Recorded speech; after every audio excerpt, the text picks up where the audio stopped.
अब की बार ट्रंप सरकार। The future is gonna be amazing!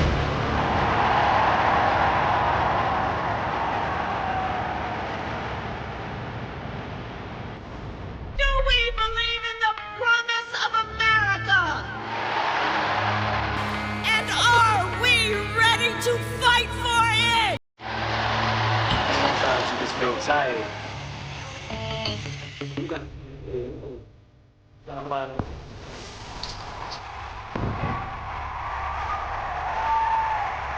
We are not going back. Music is like magic. There's a certain feeling you get when you real and you spit and people. Shows, including Mindy Kaling's show.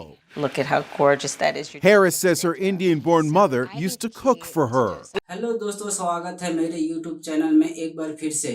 संयुक्त राष्ट्र America अपने 47वें राष्ट्रपति का चुनाव करने के लिए तैयार है और चुनाव डेमोक्रेटिक उम्मीदवार कमला हैरिस और रिपब्लिकन उम्मीदवार डोनाल्ड ट्रंप के बीच है। वोटिंग में बस कुछ ही दिन बचे हैं। पूरी दुनिया इस बात पर नजर रखे हुए है कि अमेरिकी लोग किसे चुनेंगे और दूसरे देश की तरह भारत भी व्हाइट हाउस की दौड़ पर कड़ी नजर रख रहा है। जैसे जैसे वोटिंग नजदीक आ रहा है, भारत के लिए कौन बेहतर होगा, डोनाल्ड ट्रंप या कमला हैरिस, जानेंगे आज के इस वीडियो में। और भारत पर क्या असर पड़ेगा। भारत के लिए कमला हैरिस आधी इंडियन है, जो कैलिफोर्निया में तमिलनाडु की मां और जमैका के पिता की बेटी है। उनके माँ बाप की मुलाकात और शादी अमेरिका में हुआ है, लेकिन बाद में दोनों अलग हो गए और तलाक ले लिया। बड़े होने पर कई बार चेन्नई में अपने मायके के परिवार मिलने भी आई है और जाहिर तौर पर डोसा जैसे दक्षिण भारतीय भोजन का लुत्फ उठाती है। लेकिन क्या इसका मतलब है कि हैरिस को इंडियन ट्रेडिशनल और अच्छे से भारत की समझ है?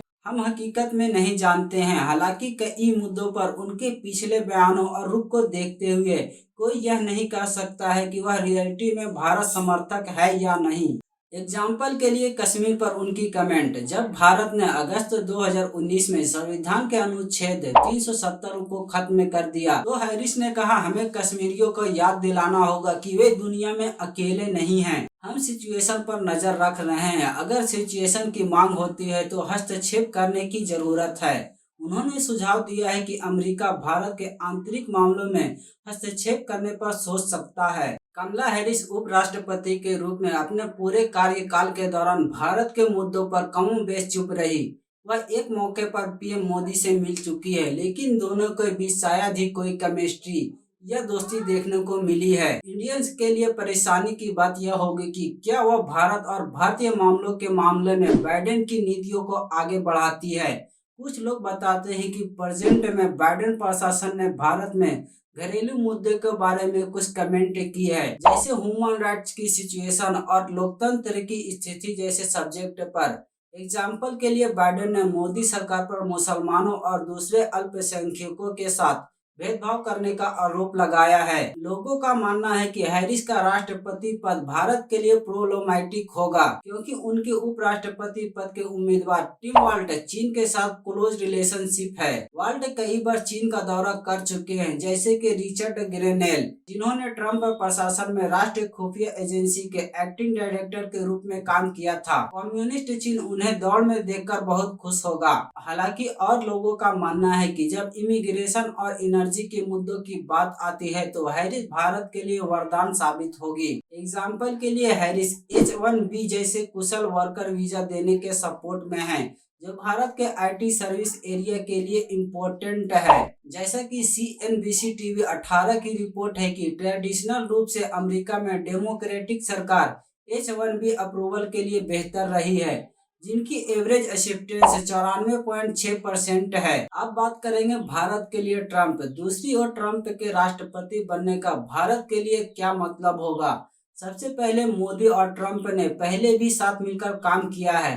प्रधानमंत्री नरेंद्र मोदी ने 2020 के अमेरिकी चुनाव के दौरान नारा दिया था, अब की बार ट्रंप सरकार, जिसमें ट्रंप जो बाइडेन से हार गए थे। दोनों नेताओं के बीच रिलेशनशिप पर बात करते हुए एस जयशंकर ने फरवरी में कहा था कि ट्रंप 2017 से 2021 तक राष्ट्रपति थे।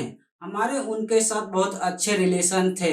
वह यहाँ दौरे पर आए और मेरे प्रधानमंत्री वहाँ गए। किसी भी रिश्ते की तरह इसमें भी कुछ मुद्दे थे, लेकिन कुल मिलाकर अगर मैं देखूं तो क्या इन 4 सालों में हमारे रिश्ते गहरे नहीं हुए या नहीं बढ़े हैं? बिल्कुल बढ़े हैं। नई दिल्ली विदेश नीति थिंक टैंक नेट स्टेट के senior research fellow doctor Rajkumar Sharma का मानना है कि ट्रंप के राष्ट्रपति बनने का मतलब है कि भारत के आंतरिक मामलों में बहुत कम हस्तक्षेप होगा।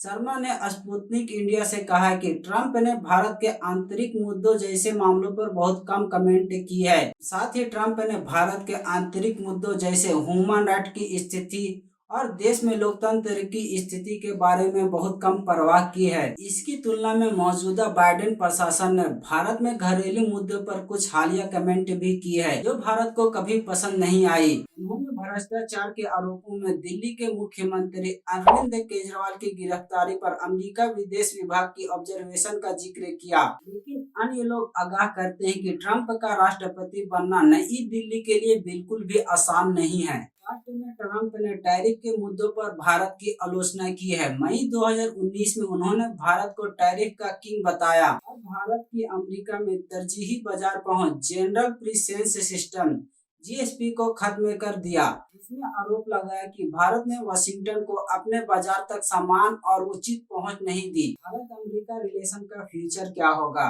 एक्सपर्ट का मानना है कि 5 नवंबर के बाद व्हाइट हाउस में चाहे कोई भी हो, भारत और अमेरिका मजबूत साझेदार बने रहेंगे।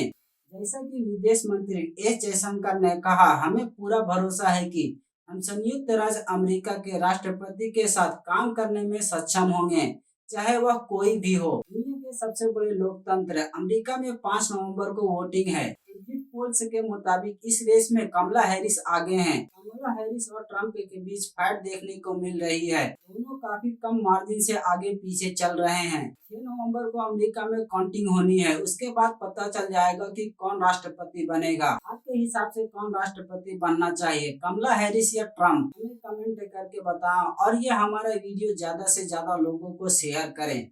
Thank you for watching. मिलते हैं नेक्स्ट वीडियो में।